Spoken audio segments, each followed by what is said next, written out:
تو لوگ موسیٰ کو دیکھ کے خوش ہو گئے کہ موسیٰ زندہ ہے اور واپس آ گیا ہے، اور انہوں نے اپنے گناہ کا اقرار کیا کہ ہم نے یہ غلط کیا ہے، ہم زندہ خدا کو ماننے والے ہیں اور ہم نے کیوں بت بنایا،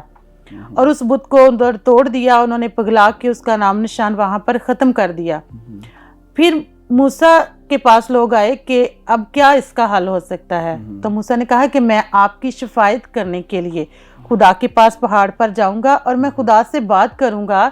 کہ وہ آپ کو بخش دے۔ موسیٰ جب پہاڑ پر جاتا ہے، خدا کے ساتھ بات کرتا ہے، تو موسیٰ نے خدا سے کہا کہ اے خدا، میری قوم نے گناہ کیا ہے اور انہوں نے اپنا گناہ مان لیا ہے، اور میں ان کی شفاعت لے کے آیا ہوں کہ ان کا گناہ معاف کیا جائے۔ اگر میری قوم کو معاف نہیں کیا تو خیر، ورنہ میرا نام اس کتاب سے جو آپ نے لکھی ہے اس میں سے میرا نام مٹا دینا۔ یہ ایک بہت بڑی شفاعت ہے کہ اس نے اپنی قوم کی خاطر کہا کہ اس ابدی کتاب حیات میں سے میرا نام مٹا دیا جائے، کیونکہ مجھے بھی اپنی قوم کے ساتھ ہلاک ہونا ہے۔ لیکن خدا جو انصاف کا خدا ہے، خدا نے کہا کہ جس نے میرا گناہ کیا ہے اس کو سزا ملے گی، اور میں اسی کا نام کتاب حیات میں سے مٹاؤں گا، تیرا نام ہرگز نہیں مٹے گا۔ تو یہ ہم دیکھتے ہیں کہ اس نے اپنی جان داؤ پہ لگا دی، اپنی آخرت جو ہے داؤ پہ لگا دی اپنی قوم کے لیے، لیکن انصاف کے خدا نے اس شفاعت کو قبول نہ کیا۔ پھر ہم ابراہیم کی کہانی کو دیکھتے ہیں۔ جب خدا اس کے گھر میں آیا،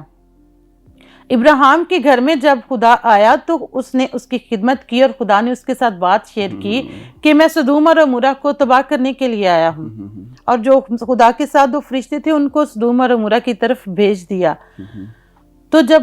ابراہیم کو اس بات کا پتہ چلا کہ خدا اس ملک کو ہلاک کرنے کے لیے آیا ہے، اس کی بدکاری خدا تک پہنچ گئی ہے، تو ابراہیم نے بڑی عاجزی کے ساتھ کہا کہ اگر میں ایک درخواست کروں تو آپ میری بات سنیں گے، اگر میرا مالک ناراض نہ ہو تو خدا نے کہا کہ آپ بات کرو میرے ساتھ۔ تو اس نے کہا کہ اگر وہاں پہ 50 ایماندار ہوں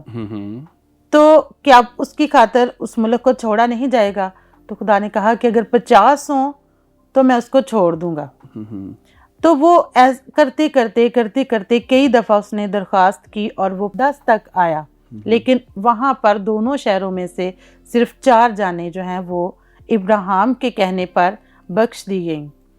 تو ہمارا آج کا جو مضمون ہے شفاعت سے زندگی، تو ہم سیکھیں گے کہ شفاعت جو ہے یہ لفظ ہے کیا۔ شفاعت جو ہوتا ہے سفارش کرنے والا،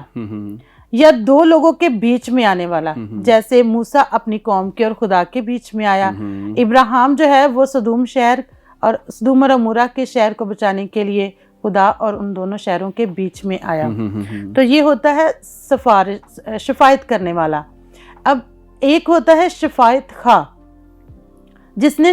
سفارش کرنی ہوتی ہے، جو چاہتا ہے کہ میں سفارش کروں اور میری کوئی سنے اور وہ آگے مالک تک میری بات کو پہنچائے۔ اب ہم نے جو حوالہ پڑھا وہاں پر ہمیں 25ویں آیت میں ملتا ہے،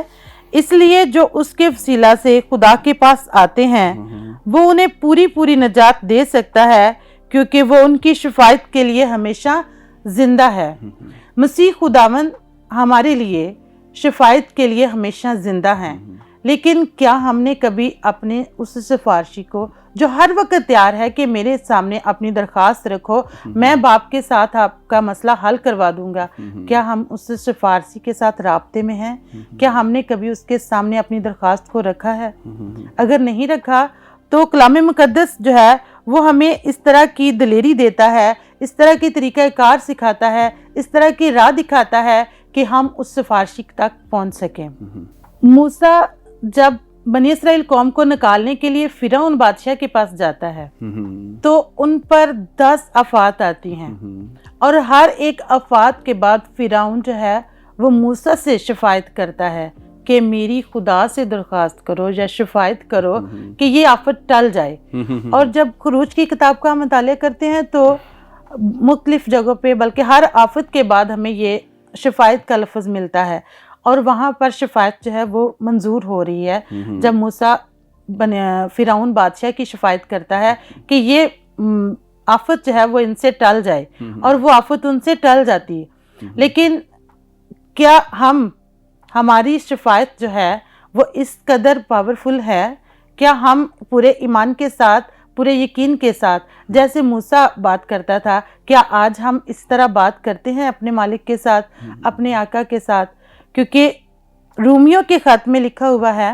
میں پڑھنا چاہوں گی. رومیوں کا خط اس کا 8واں باب اس کی 26ویں اور 27ویں آیت میں پڑھوں گی. اسی طرح روح بھی ہماری کمزوری میں مدد کرتا ہے، کیونکہ جس طور سے ہم کو دعا کرنا چاہیے ہم نہیں جانتے،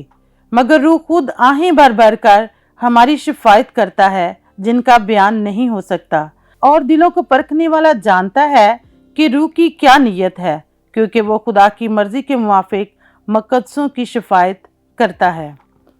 اس میں ہم دیکھیں گے کہ جب ہم کمزور پڑ جاتے ہیں تو روح القدس جو ہے وہ ہماری شفاعت کرتا ہے. بے شک ہم اپنے طور پر سرگرم ہیں، کوشش کرتے ہیں عبادت کرنے کی، کلام مقدس کو پڑھنے کی، دعا کرنے کی، لیکن ابلیس جو کہ چال باز ہے اور ہیلے باز ہے وہ ہمیں کمزور کرتا ہے. وہ ہمارے لیے ایسی رکاوٹیں پیدا کرتا ہے جو ہمیں آگے بڑھنے سے روکتی ہیں. جیسے ہم بڑی کوشش کے ساتھ مسیح کے ساتھ چلنے کے لیے 2 قدم بڑھاتے ہیں تو وہ کوئی اس طرح کی پریشانی ہمارے سامنے کھڑی کرتا ہے، اس طرح کی الجھن ہمارے سامنے بنا دیتا ہے کہ ہم 4 قدم پیچھے آ جاتے ہیں، جو ہمیں آگے بڑھنے میں مشکل پیش آتی ہے.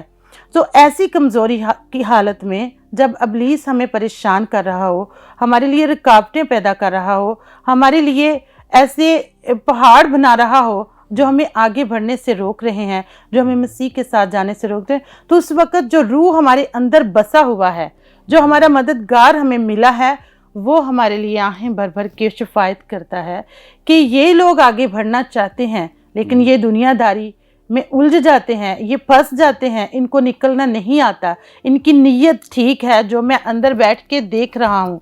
تو روح القدس ہمارے اندر جو ہے وہ بھی شفاعت کرتا ہے کہ یہ خدا کے لوگ ہیں اور یہ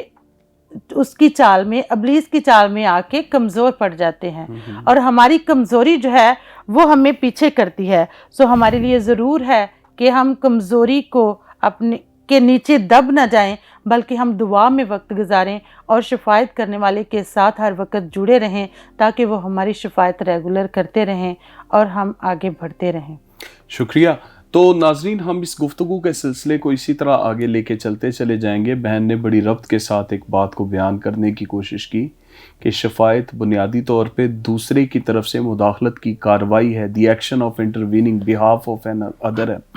تو جب آپ شفاعت کرتے ہیں کسی کے لیے تو معاملہ کسی اور کا ہوتا ہے اور آپ بطور حمایتی اور بطور ثالث آ جاتے ہیں بیچ میں، جو کہ دونوں طرف ہوتا ہے، پر اس کی بنیادی انٹینشن یہ ہوتی ہے کہ وہ معاملات کو نرمی کے ساتھ سلجھا سکیں. سو ہم اپنی گفتگو کے سلسلے کو یہیں سے آگے لے کے چلیں گے. دیکھتے رہی ہوشنا ٹی وی چینل. ملتے ہیں بریک کے بعد.